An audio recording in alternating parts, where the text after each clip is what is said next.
not a drill, this is not a drill. All warriors mount up. Proceed to nav point Gamma. Rendezvous with Mobile HQ for tactical and situational analysis. Welcome to the MHQ Podcast.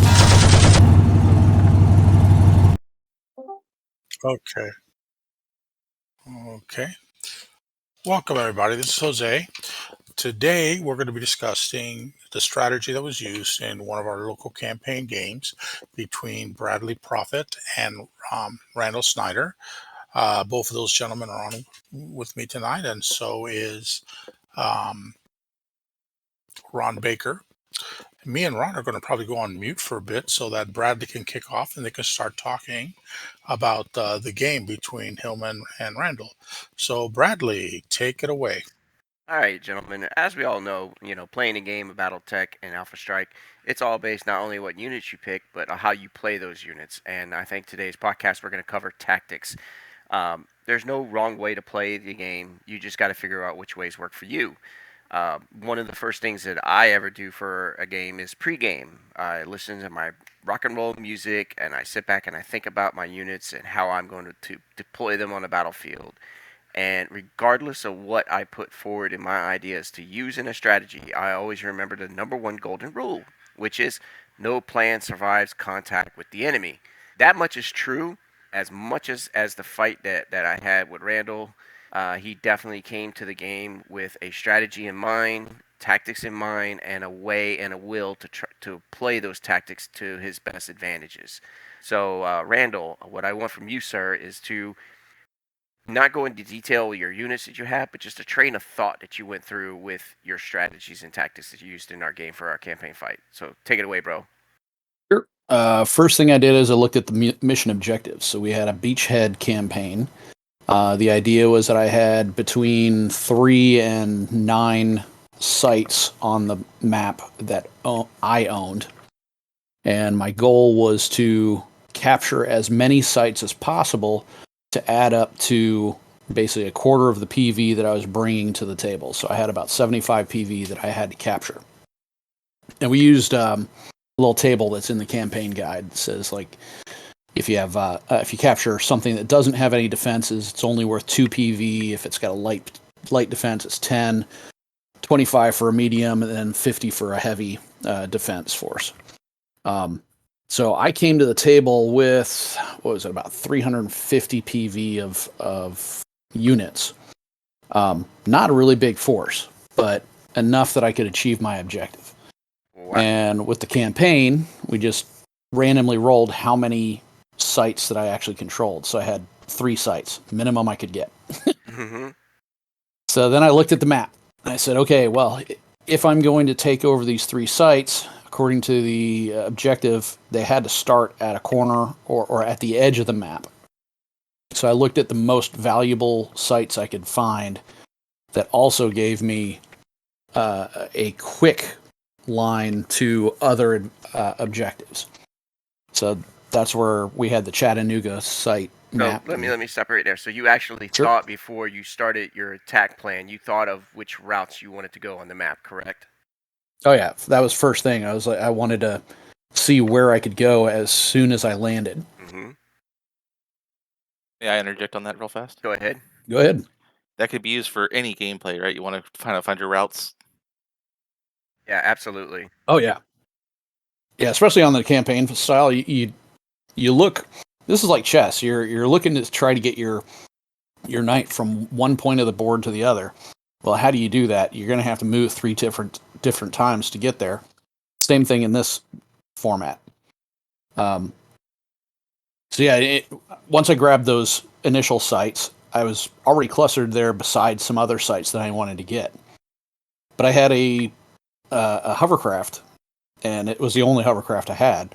I was like, okay, it's going to go try to capture the undefended sites, things that didn't have any defenders in the area, because I knew it couldn't fight anything; it wouldn't survive, but it could capture undefended sites. Mm-hmm. So as soon as we landed, I knew where Bradley's forces were, and he was split up into 3 different forces on the map. And I put my objective or my mission into gear, moved my guys into next to the next objective that I wanted to do, started my campaign, and zipped my hovercraft over to capture that little free 2-point PV site that I needed to capture, and then net to the next one, to the next one. So I captured I think it was 6 or 8 PV before Bradley could even get to the zone where I was at. Oh yeah, it took me a minute to get down there. Yeah, the other thing was, I kind of, you have to look at the map and identify where you think your opponent will be going. So this is what I did against Jose on his. We had a snow Siberia map, and I thought for sure he is not going to defend these places that are under the anti-aircraft radar because he thinks I'm going to be too scared to bring my dropship in. But my objective was right inside that radar zone. So it's like, yep, he's not going to have defenders there. I guarantee it. And sure enough, I guessed right. Yeah, you did. You definitely guessed right. I was thinking you were going to go for the targets up north on the map because there had some very possible lucrative salvaging areas up there. So that's why I put my combat vehicles up there. But my big mistakes is I kept all of my mechs in that fortress surrounded by Heavy snow, yeah. Yeah, heavy snow. But I'll let you guys continue.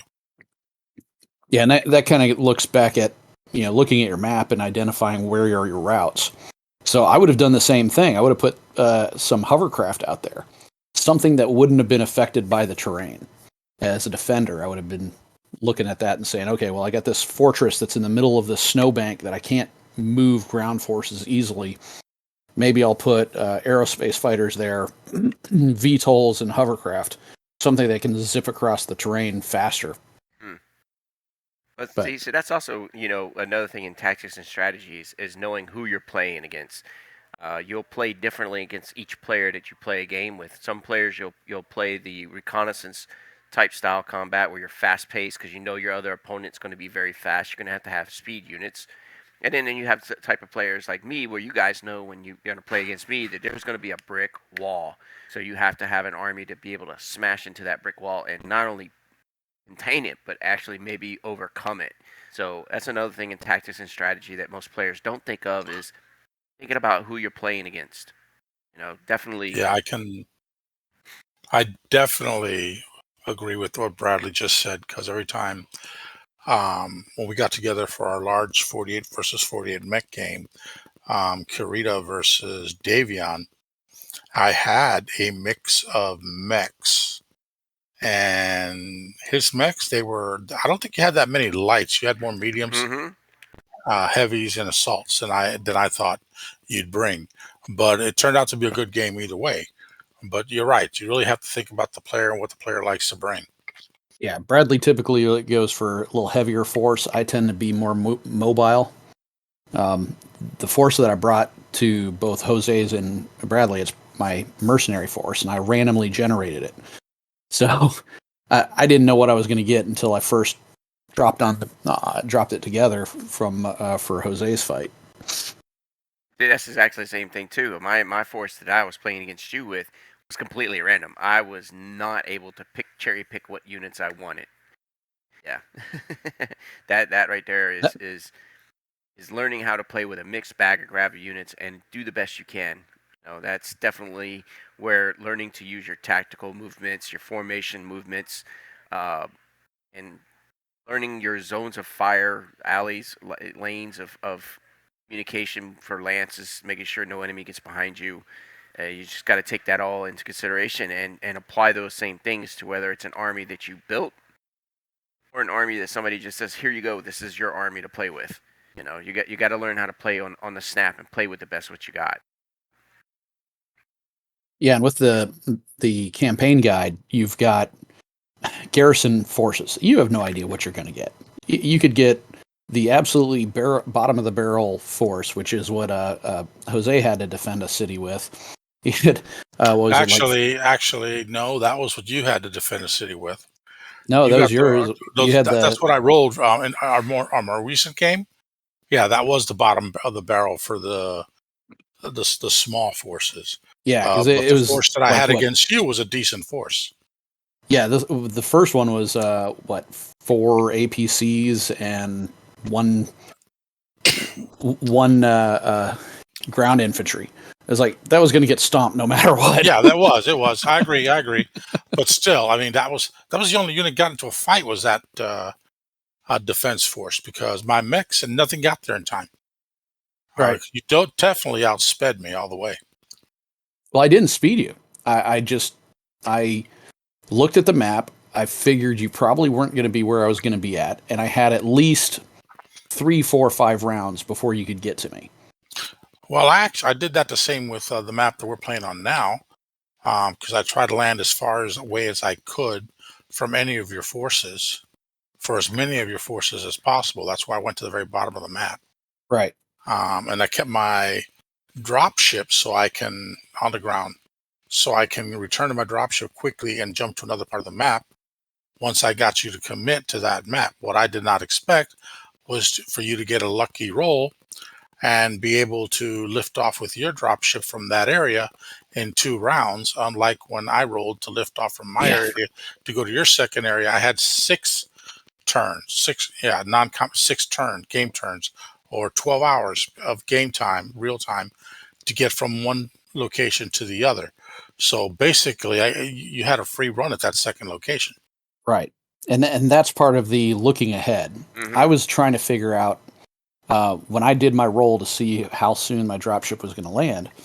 For those of you listening who don't know, in the campaign, if you don't have a dropship on board, you roll 1d6, and that's how many rounds, strategic rounds, it will take for that dropship to come land. So in my case, I was looking at the map and I was like, okay, well, it's going to take me 2 rounds to get to where I want to where I can kind of converge my forces to load up on the dropship. So I was like, crap, well, let me start rolling for it now. It might be there in 3 rounds, could be 6. I got lucky, it was 2 rounds. So in your case, you didn't really think about taking off with the dropship. And that should have been like one of the first things. You were in this board where you couldn't move very effectively. Find a place where the dropship could land so you can jump onto the dropship and then zip over to the other side of the map, drop off your guys, and then try to assault. And that's what I ended up doing with our fight. Yeah, that first fight. Yep, I agree. That's what happened. So let's see. What else we got, Bradley, for our fight? So I had the corner down there. Started getting a couple caps. You were moving from both the left and right side of the map, coming to converge on me. Yep, I was trying to cut your avenues of advance. Napoleon put it best. He never traveled with his army being in one mass army. He broke with tradition. Napoleon, when he brought his army out, when he did the Grande Armée, he broke them down into corps, and he could move his whole entire army over vast lanes of transportation more efficiently and be able to be at anywhere on a battlefield and just simply have a point of convergence. And then that's where all of his armies would show up, and usually the first 2 corps would fight and hold the enemy until the other reinforcements would start to show up. That is exactly what was going down in my mind, trying to counter what Randall was doing. Was like, okay, is he going to go left? Is he going to go right? I had no idea because my reconnaissance rolls were just not helping me worth anything. Completely like zilt. I had no clue, so I had to chase the rabbit, and I had to split the units up and try to block his avenues of advance or counter his movement. I couldn't let him just move across the board without anything in check. After a round or 2, Randall saw that, and then he conjugated all of his forces into this one objective, and I was like, well, it's game time, because here comes these reinforcements. I paid for my PV to bring them down on top where I wanted to be at, and brought all my units to that conversion point. And then that's when the battle actually took off. And Randall, you did post this up on our page, right? Yeah, I put a brief description of kind of what happened and almost round by round, basically. I love it. Of what happened. So now we're at the point where we converge, and we're like, okay, your army's coming in, mine army's coming in. Let's go ahead and set the game up. Now we set it up. We're in a small city. I get a small, measly garrison army, not very big to help me out too much, but enough to go, here's a little help. All right, Randall, I want you to sit back and tell everybody, with the strategies that you were already thinking in your head, you're now placing your units on the table to fight the battle. Did they work in your expectations? Yes and no. So what I did is, again, looked at the battlefield. I had woods in front of me, a couple buildings, and we were moving into a city type of fight.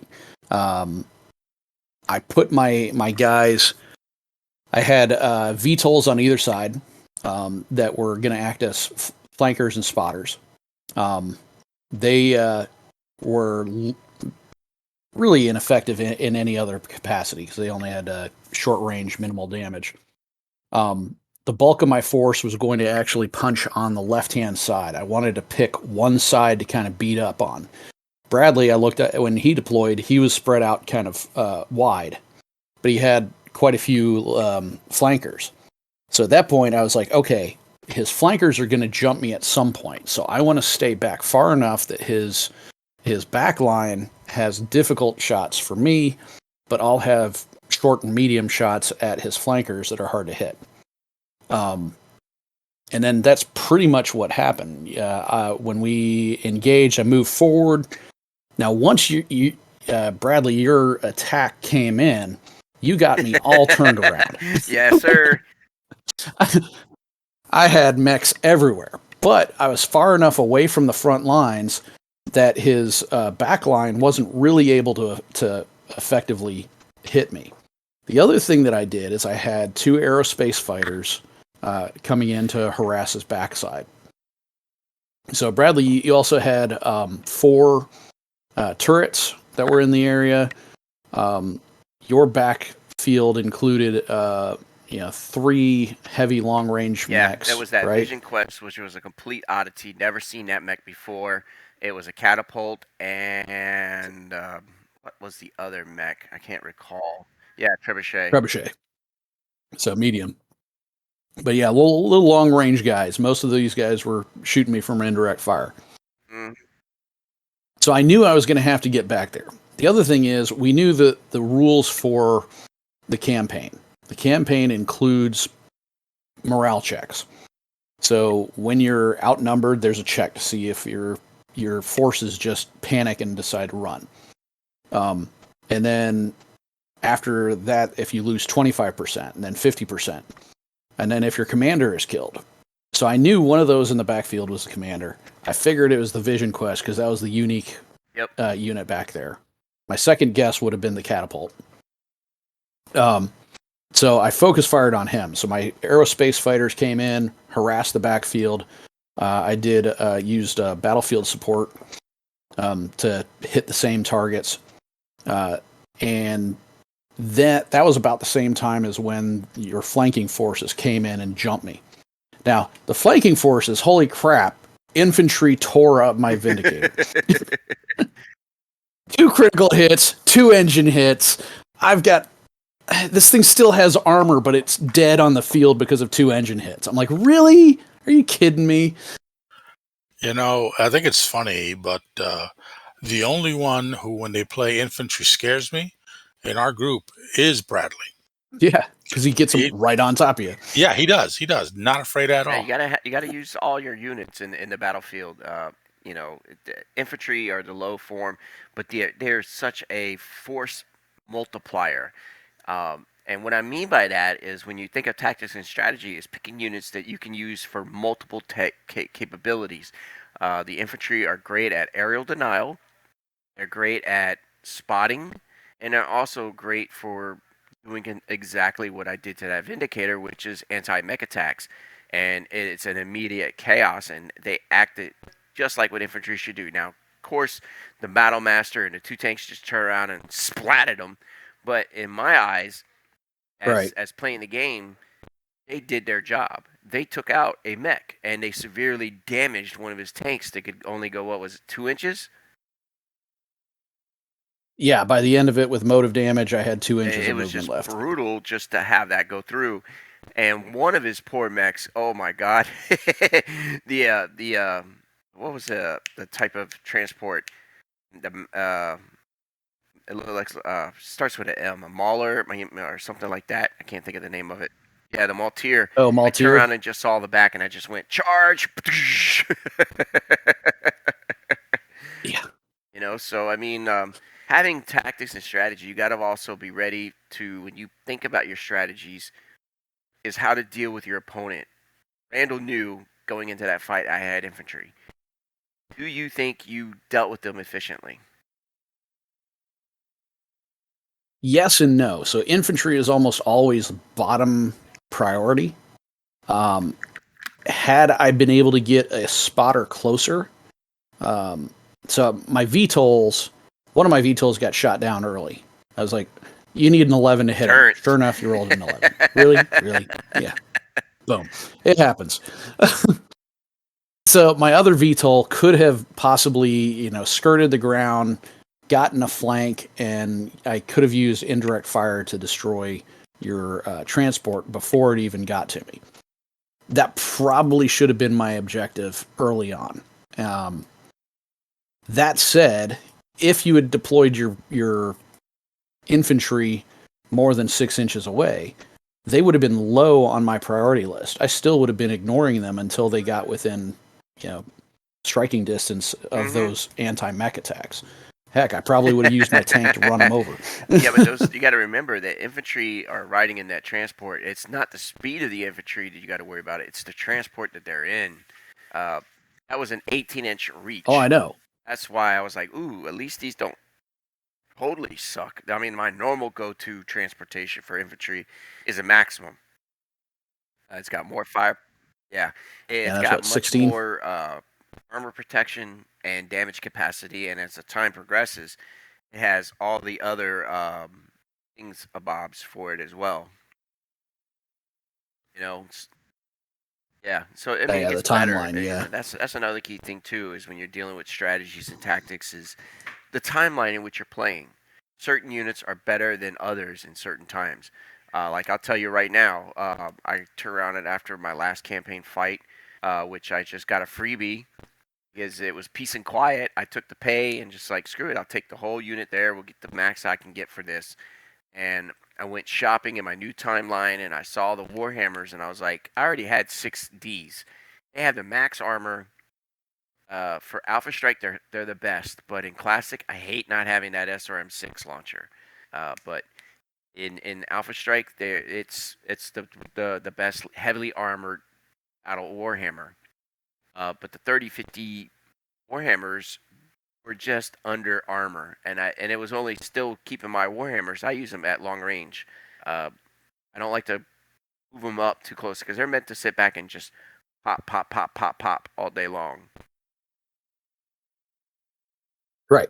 Why not keep them where they're at? And then once somebody gets closer, that's when you start pounding them with the medium range damage. You pult your opponent at long range as much as you can. Then you close in on them. We got entangled as an opponent dealing with a person that may have aerospace fighters. There's some other players out there that may say, "Oh, well, I won't do that." Well, you're missing the point of the game. You're not always going to know what the other opponent's going to have. He may have aerospace fighters. You need to develop tactics in order to deal with that. Lucky for me, I was in a side of a city that had 4 turrets, and I put the turrets at the far ends of the table.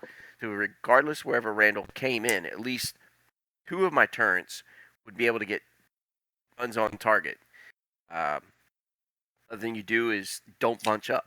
You know your opponent's got an aerospace fighter. Try to maintain at least 3 inches away for bomb purposes. Because you can turn around and bomb, and it's a 2-inch template. If you're standing on top of each other, guess what? You just got yourself some extra damage. Strafing comes into play. Never be like all in a conjugated line. Turn around and have yourself, because it's a 10-inch strafe with a 2-inch width.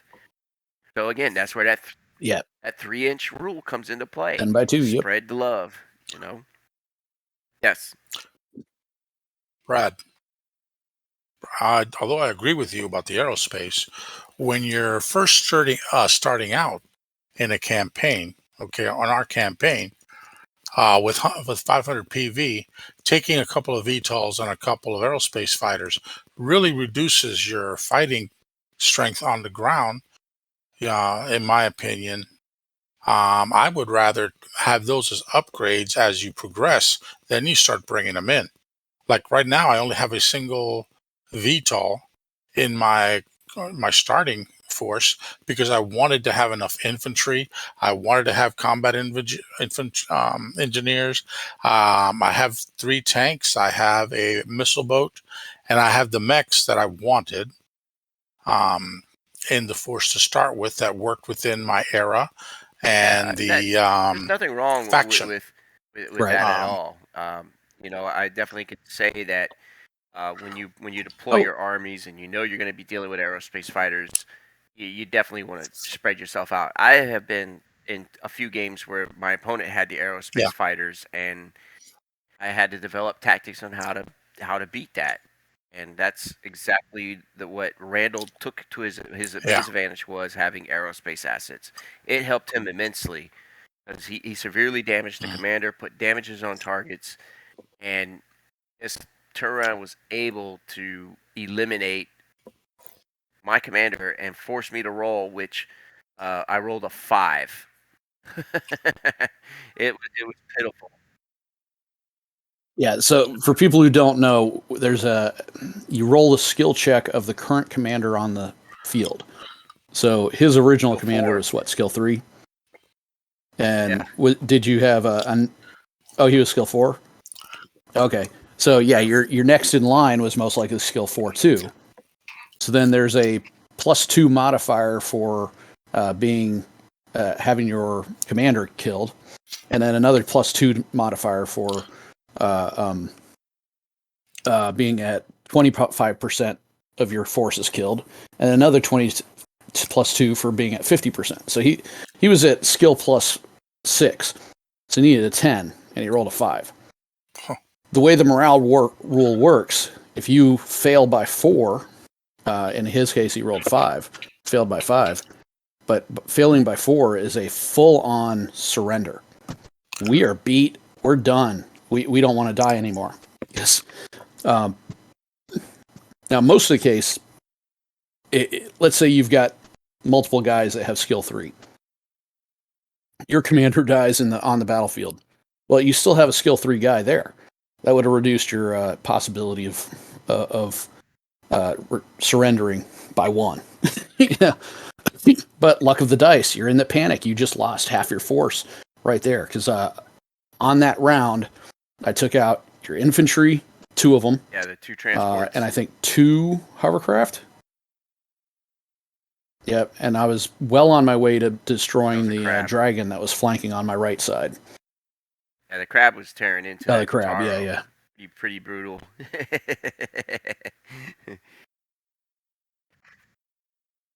Yeah, you had stripped his armor, but he had overheated the previous round.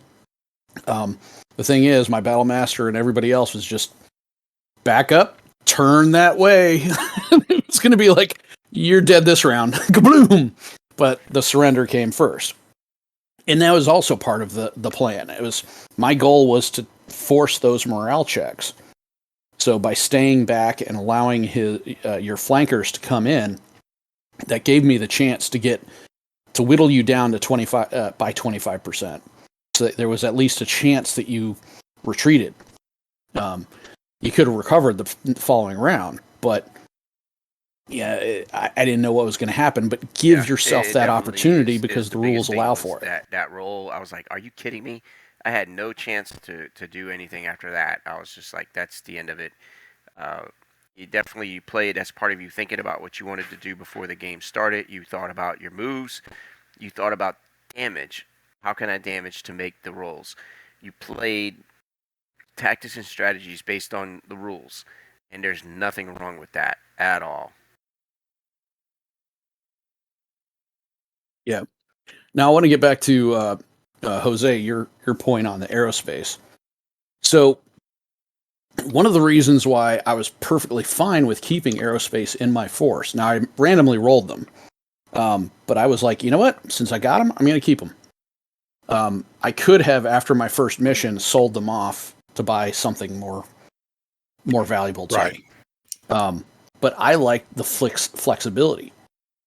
So I do too. I mean, the first version, before we went backwards and reduced our strength of our forces for the mercenary company of the Azure Dragon Swords, I had a total of 4 aerospace fighters, 5 VTOLs, and I was within one more mission, and I would have probably picked up a couple of what are those big transport Plant lifters. aircraft. I forget what they're called. planet lifters. Yeah, not weightlifters. They're smaller ones, canaries Carlos. or Carnos, something yeah. like that. I don't know. I don't remember the name right Karnov. now. Carnos. Yeah. Those. Pick up a couple of those to transport. Canaries can't carry a mech. They don't need to carry a mech. They need to carry my infantry. You know, maybe a whatchamacallit, Savannah as well. You know, Right. it depends on the weight load. So I can drop some forces behind, or drop my jump armor, my jump infantry behind a force, or do something like Right. that there. So, But I never got there. and that's kind of my point with that. So, having the aerospace fighters and having a couple VTOLs in my force gives me some flexibility. But when I got the mission, so with yours and my mission, Jose, it was a hit and run. Yeah. I needed to pick up a spy that had been outed, and I needed to minimize the number of rounds it took to get enough intelligence together to find him on the field. Yeah. So on that one, there was no real need for aerospace. I figured, let's do it all on the ground. Now on Bradley's, this is a heavily forested area with a lot of open space. That one was a move and capture thing. So I figured I would probably need the aerospace fighters, not just for the tactics to go against Bradley, but also I could potentially have gone, that force out there looks like it's really light. He's moving too fast with it. It's probably only 1 or 2 VTOLs or 1 or 2 hovercraft. I'm going to hit it with my aerospace, take out maybe 20 PV worth of stuff. Yeah, ouch. But that's 20 PV he doesn't have anymore. Yeah. And I can hit that round 1 if I wanted to. It didn't happen out that way, but that gave me that flexibility. But that was based off of the mission, because the mission itself required movement, required capturing objectives. I decided to add the aerospace to my force.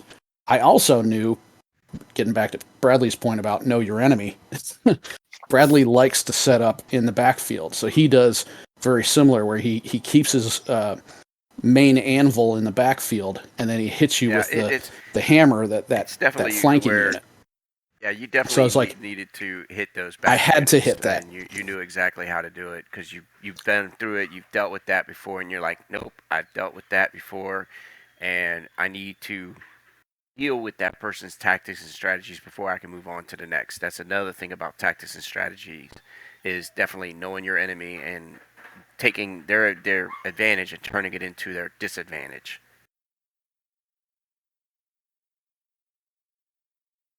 Yeah, I think we were pretty close to I only had equal the 2 PV warriors, on that the 2 fight, weren't we, transports, Bradley? The infantry, and then the 4 mechs.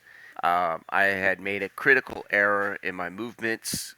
I had 2 units that moved at speed 3, so they shouldn't have been there. I totally missed that, so I withdrew them. Yeah, speed 6. I was like, crap. You mean speed 6? Yep. Yeah. I was like, crap. I was like, all right. Yeah, you're these 2 thinking units classic. Can't be there. One of them was a hammer hand. The other one was something else I can't recall off the top of my head. But, that was right there. It was taking advantage of a tactical error on my part, and that's where Randall jumped in on it. It was like, cool. I've got Brad now in a corner. He messed up, and I hammered, and it worked out for him. Beautiful strategy, bro. Touché. So let's go back to the round before. So I'm in the city, and I'm between 2 forces. I got one coming from the east, one coming from the west. I was hoping that if I won initiative, I would get my tactical moves first. And I knew that both of those forces were too far away from each other to support the other. So my plan, if I won initiative, was to attack Bradley first. And I was going to go to the guy that was in the east and hit them with everything I had to try to knock out hopefully half of his PV with my entire force. At that point, I was going to bunker down, do my repairs as much as I could, and then march towards his other force to try to take that one out. So that's the other side of the the tactical thought. Unfortunately, Bradley won initiative, so he moved first, and he jumped me. I knew you were going to do something, so I wanted to throw you off balance by jumping into you, and it actually would have worked if I had tactically done my movement correct.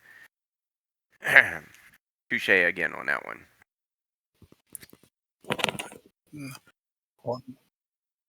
Well, I'm kind of surprised. I would have been surprised if Bradley didn't won initiative and didn't attack immediately, especially if it was in range. That's just not Bradley. Hey, Right. but Randall. Let's talk about the weather conditions on our second game, because I thought that was seriously a hindrance to combat vehicles. Definitely slowed everything down. We rolled a very, what was the term for our mission? Extreme heat. Extreme heat, yeah. So I've played in extreme heat before, but it was a lot more. I had a lot more freedom in that game than I did in our campaign game, basically because if my infantry that can move 2 goes on foot, they wouldn't be able to move because they had a -2 to movement because of the extreme heat. So my infantry needed transportation. Well, not only that, but in combat, if they were outside of a vehicle or building for more than 5 rounds, they would take 1 point of damage. Yeah, And exactly. Since strategic moves were 2 hours, you couldn't move without killing your infantry. They would Right, die out in the exactly. wilderness. Yeah, exactly. That's why when I abandoned that one APC carrier, I had my guys immediately go indoors. Try to save some of the heat. Even though I took my SRM carrier, but that was short range, and your fighters were coming in at long range, so I wouldn't have been able to hit them anyway. So no big deal. But I had no problem going into the buildings because of that heat. It forced me to use that option, and it literally slows down all vehicles by 2. Combat vehicles get reduced by 2, and mechs and aerospace, if they use overheat, they get 1 extra point of overheat. Yeah, which means overheat wasn't an option at that early part of the game. Yeah. But now we're in a position very similar to, Randall has me in a position very similar to what I had him when I wiped out his force in total. And now I'm in danger of having my full force being savagely destroyed. Yeah, so in that previous mission, I had achieved my mission. I had destroyed the building that I needed to get, and I had captured a couple units as salvage. But because I had taken the time to salvage these, crappy little hovercraft that we had gotten, because of that gave Jose the time to catch up to me. Well, I was betting on the rolls, and my dice decided to betray me, and I failed to retreat. So he was able to come up. Yeah, you came up with. Golden. Yeah, you had all of your reinforcements plus your full force, and I had committed far too much to my my support pool. So I had too many repair vehicles, too many repair crew, and I'm caught out in the open trying to run back to my dropship. 2 mechs, right? It was 2 mechs and yeah. So you were picking me off as I'm running back to the dropship as fast as I could. Well, when you think about it, I wasn't, it was my light mechs that were shooting at your units. My heavy mechs were targeting your dropship. Yeah. I wanted to deny you the dropship. That was my goal at that point in time is your dropship's on the ground. It's within range of my guns. I'm opening fire. Yep. So ended up, I lost my commander. I had 25 or 50% of my force was destroyed on the battlefield, and I rolled my dice and I outright surrendered. Yep. So that wiped out my entire mercenary force at that point because I didn't have enough PV to save anything. Yeah. So in this next one, we've had kind of a reversal. Yep. Jose, you achieved your mission down in the south. No, I and didn't. Took off. Oh, you still needed some more. Yeah. Yeah, I needed more. So you took off, go to the north to try to buy some time. But my dropship got there earlier than you expected. Right. And at this point, I've got all my reinforcements that have all clustered together. They are all going to the same city. Everything's coming at you. Right. Now, the one saving grace for you is it's nighttime, so I've got Question, +2 penalty to hit. Questions about that? Yeah. You guys use a searchlight on units, and it's still hot. Ooh, okay. We haven't played it out yet, so this is what's coming. But yeah, the searchlight will negate the darkness penalty at least. Yeah. And darkness doesn't affect max, so I got to see what I've got that's even going to be effective at this point. Yeah. But we'll see. I mean, it's one of those things. If I survive, I'll be extremely happy. If I don't, I already told Randall, I already rolled for what my next force will be PVY to start with. And okay, fine. We'll go with that one if necessary. But I'm happy so far. I was disappointed that for our first game against your hit and run and the rescue mission you were on, that my force that I put together, randomly rolled and put together, did not get into the fight. And that was by my design. Yeah, it was. It was. I mean, literally speaking, I had one unit in that force that could have made it to the. Yeah, it was a Pegasus hovercraft. That would be the only unit that could have made it to the drop zone. And I kept it with the other force because I needed its speed, if necessary, to support it. Had gotten into combat, yeah. So, but that's why I didn't take it down there. Else that one vehicle would have been added to the defense force. But one vehicle that would not have done anything to the force that I went against. Oh no, because that was a full 350 PV against one Pegasus. Not going to live. Well, yeah, Pegasus, and there was what was it? The other units I had I can't forget what the tank was that I had. Anyway, it was a fun mission. I just wish I could have salvaged those the surrendered Poe tank. That would have been sweet for my force. Added eventually to my force. Mm-hmm. But it is what it is. We'll see what happens with it. I'm happy so far with the performance of my force. I'm just hoping that I actually get away with it, the mission. Well, you've got a good chance so we rolled for retreat. Yeah. And Jose's team failed the retreat. So that means he has to set up with his forces in the field in the middle. His dropship is going to be on his end, and my guys set up within 6 inches of my end. And this is on a 4 foot by 6 foot field. Right. And I have 2 dropships. Right. Right now, I'm only hitting the Union, though.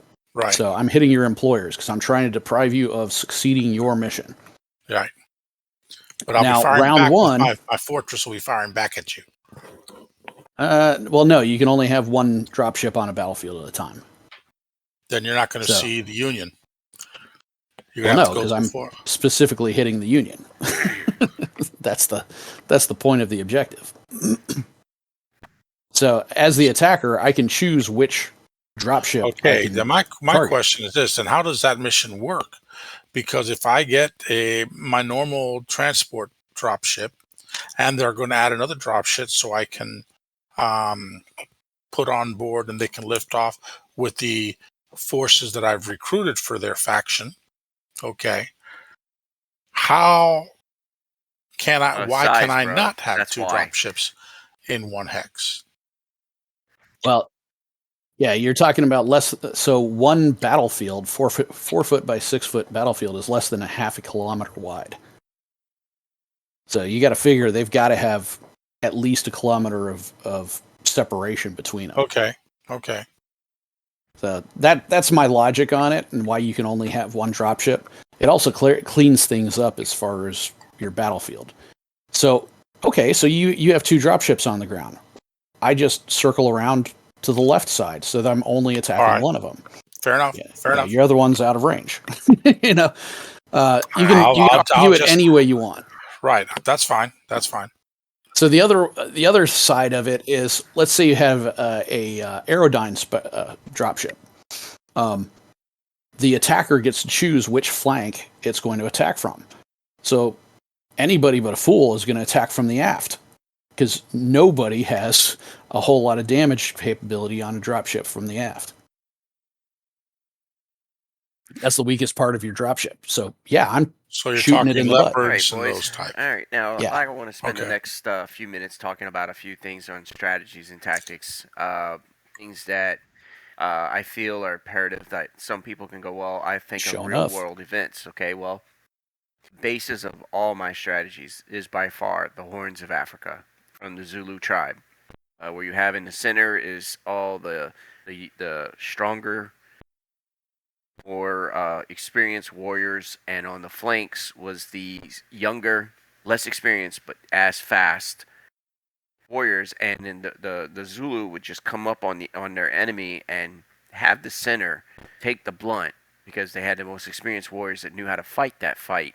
They would pin the enemy in place while the flanks from the younger warriors would flank around and come around.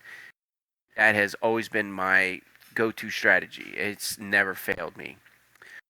The other things that I learned in strategy and tactics is my time in the military. When we were going through basic, the Army taught us the 3 Fs: find them, flank them, and fuck them. It's one of the keystones of my tactics as well, where we learned to use the line formation, the V formation, echelon formation, diamond, wedge, and file. Another thing is Randall, you've experienced is the layer defense, where I'm constantly either advancing and switching units around to turn around and basically leapfrog to a certain position, and then take it in vice versa. When I can't obtain what I'm looking for, I'll start pulling back in the same fashion. Those are exactly. Those are Right, kind and that's of how you things that lure people into a trap. strategies and playing Alpha Strike in big games is a key thing. Anytime we play games, I'm almost 90% of the time am going to be the victor in big battles. But every time when I play these games, I always tell each and every one of you, hey, you did this great. You need to do this better. I'll even take and go back in pictures, and when I take the pictures and draw on it and see this right here, you should have moved here, or you should have moved there. Because I always try to teach each one of you guys how to be better, because I want a challenge, and each of you do that. Some of you are taking a little bit longer to get there, and some of you are surprising the heck out of me. We definitely got some new blood in our group that play from playing other games. They're a little bit more craftier. Michael is one of those players. He's definitely he's played a few big battles with me, and he's come pretty close to throwing some big surprises into the game against me. And I'm like, if it wasn't for my knowledge of what units I picked and being able to look at the battlefield and see what he's picked, I can pick and choose my battles where I want to be stronger at this point, and on the other side of the battlefield, just have something there just to block. Especially when I fought with Jose, where we were playing clan versus clan. I initially set my army up, but I set up wrong. I had to move 2 stars from one side of the battlefield to the next behind my lines, just to put them in a better position, because I saw that I needed more reinforcements on my left wing than I did on my right wing. And that's just, again, is recognizing when your opponent coming at you, and you redirect your armies to meet them head on, or to give you a chance to say, okay, here's my shield, here's my hammer. I hope each and every time when I play against you guys, you always take my analysis with like a, hey, this is me trying to help. I'm never trying to be arrogant. So I hope none of you ever think that. Please don't.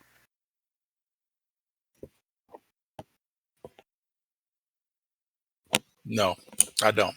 No, and I've seen your tactics work firsthand, time and time again.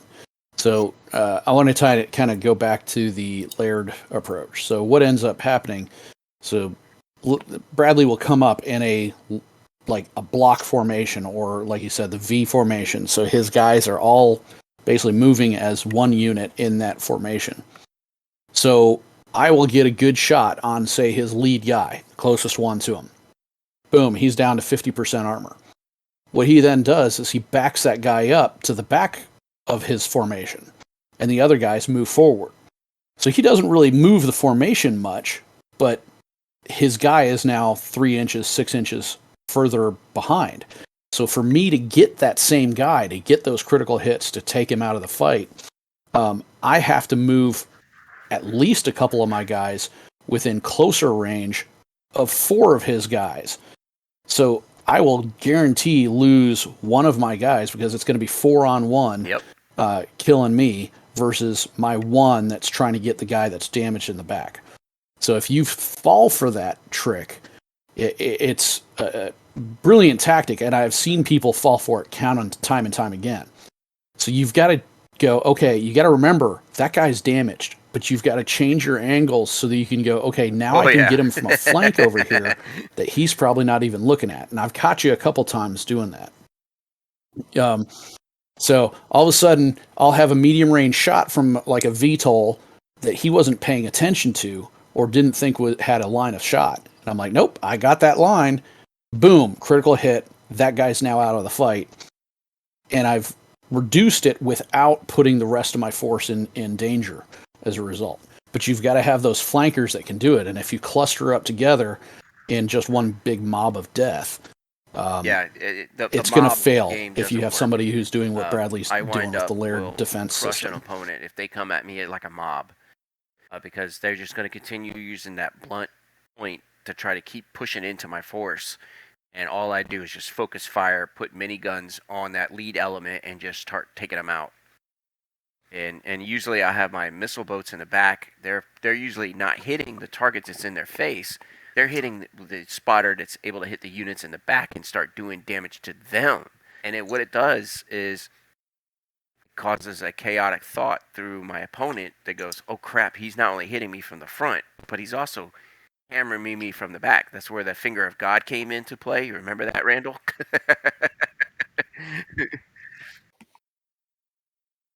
Yeah. I'm still reliving that. Yeah. And, the one thing I've learned is never fight Bradley in a city with avenues, because the minute you got a force coming down an avenue, you're about to get, that force is about to get hammered.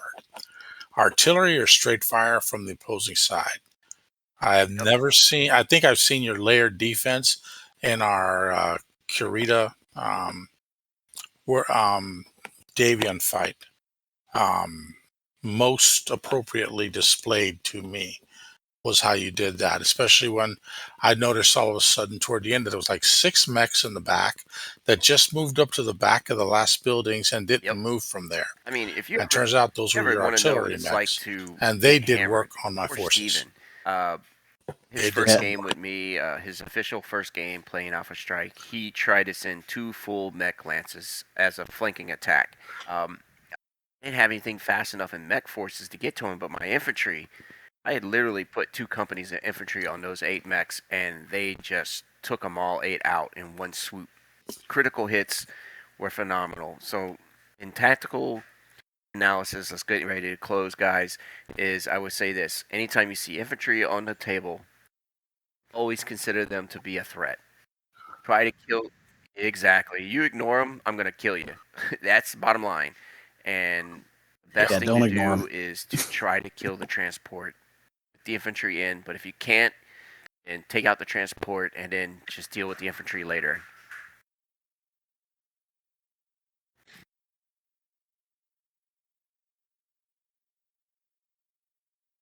Yeah.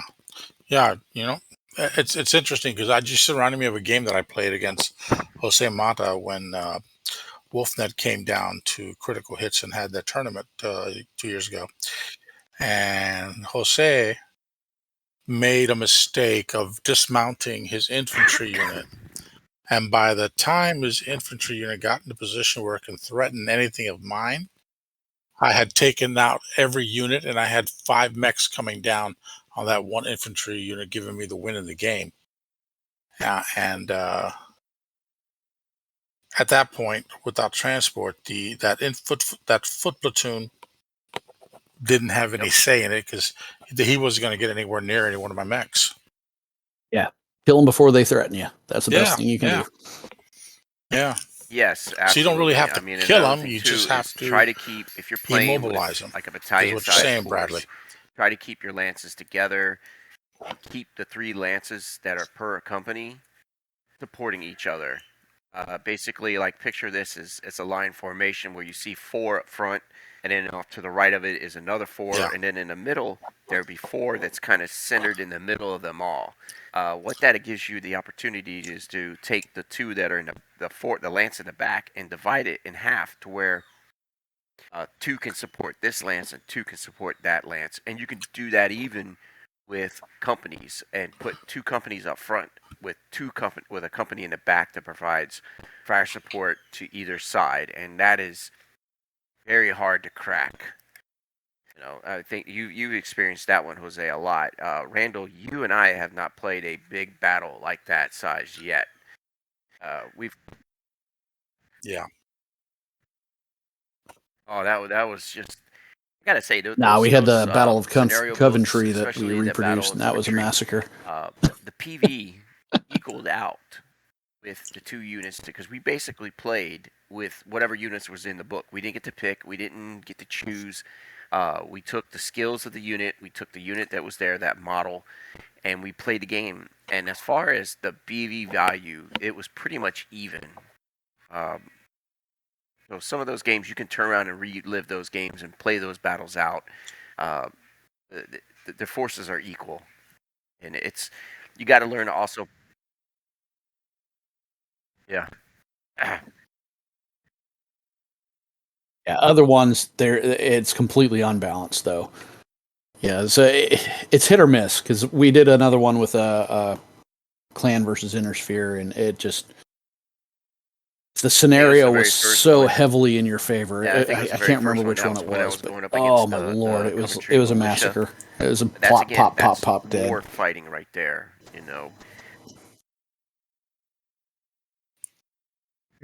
Now, because that's Jade Falcon, and I'll. Yeah, but that was one where the militia was supposed to pull out a win, and there was no way that was happening.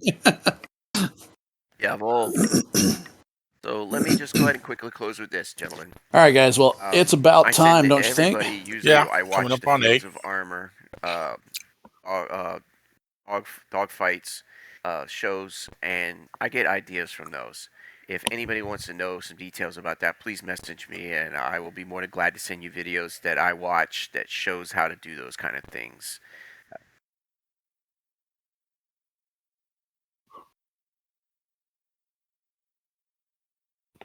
Actually, lately I've been watching. I have Pluto TV on my Roku TV, and I've been the military channel has a lot of stuff about World War II and this stuff, but they also recently ran a series about Napoleon and the Napoleonic Wars. So when you were talking about Napoleon moving by force movement, not all down one road, the way they explained it was the fact that he had multiple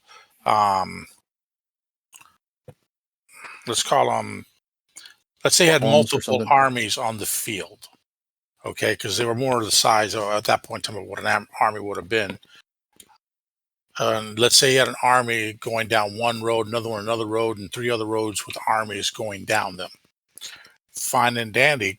basically they can salvage and not over salvage an area, scavenge an area. Excuse me, can't think of the right word. Which would keep his force mobilized. And what stopped him was when basically the Russians did scorch earth in front of him, stopping him from being able to scavenge. Yep. That was the only thing that really slowed him down. Yeah, so he couldn't supply he couldn't feed his troops at that point. Right. But I've always been a fan of Napoleon, but I never understood everything about him.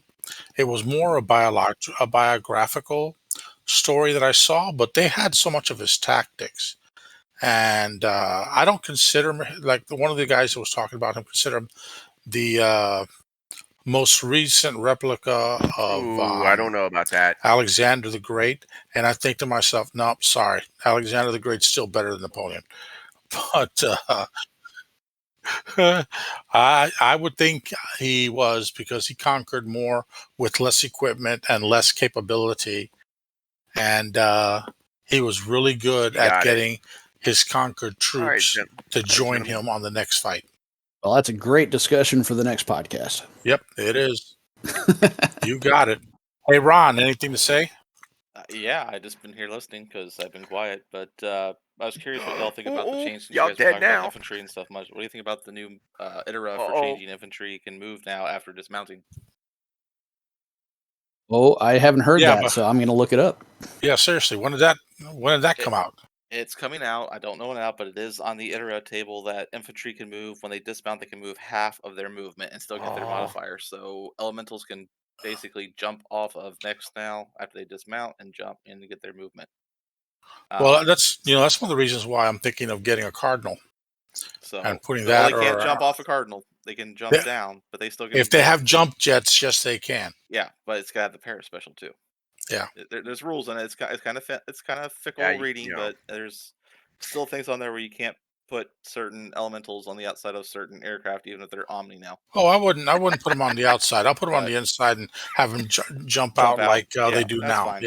Yeah, but like I said, that's been implemented. That is a change coming. So I was just curious what you guys thought of that. I'm looking forward to it. And then I am too. Hell yeah! And also, like I said, I've played Bradley too, but I don't shy away. I think I've given Bradley some competition. I hope. Oh yeah, that lucky crit. I know that we had the one game you couldn't during stay back at long like range that, where it came down to one die roll. That's what it was. Yep. But just on the tactical analysis of that, I don't know if you remembered or anything like that because it was 2 years ago. But did I do anything that really caught you off guard that you didn't expect from me? Because like I said, we didn't really know each other that much at that time either. Like how you use your VTOLs, you could be a little bit less aggressive. You brought it too close to comfort, but that's because you did not know tactics with battle armor too much, because that's what really got you. Other than that, man, you're lethal as can be. We've had a couple games where we were at LVO and we were playing doubles. Man, we had a fun time doing that. But I think we can handle that for our next podcast. Definitely am thinking we did a good one. We hit all the things I was looking to talk about was tactics and strategies. And I hope that what we've discussed, that some of our viewers and listeners can say, oh, okay, cool beans. That's how we play this game, and start thinking of it on that larger level.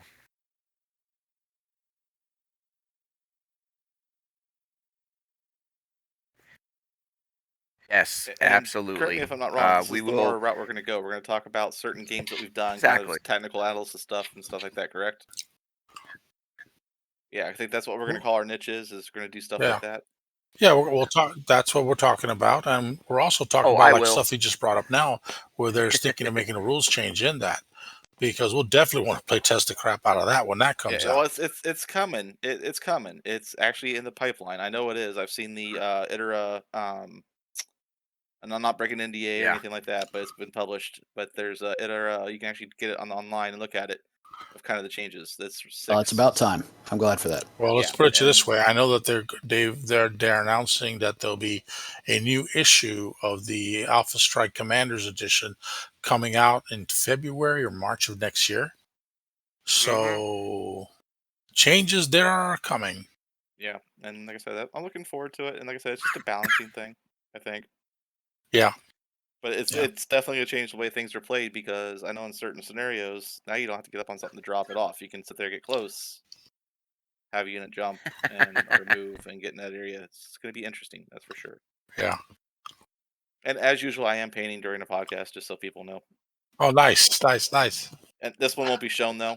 My last unit that I was doing for trying to be a CSO artist, keep it secret, it got bro. posted by one of the CSO guys, so I had to All right, everybody, redo thank you another for unrepresented getting unit. going here, So bros. this Thank one's you a still lot. under wraps. See ya. Yep. Man. I appreciate it, guys. All right, guys. All right, guys. Y'all take care. And we'll get this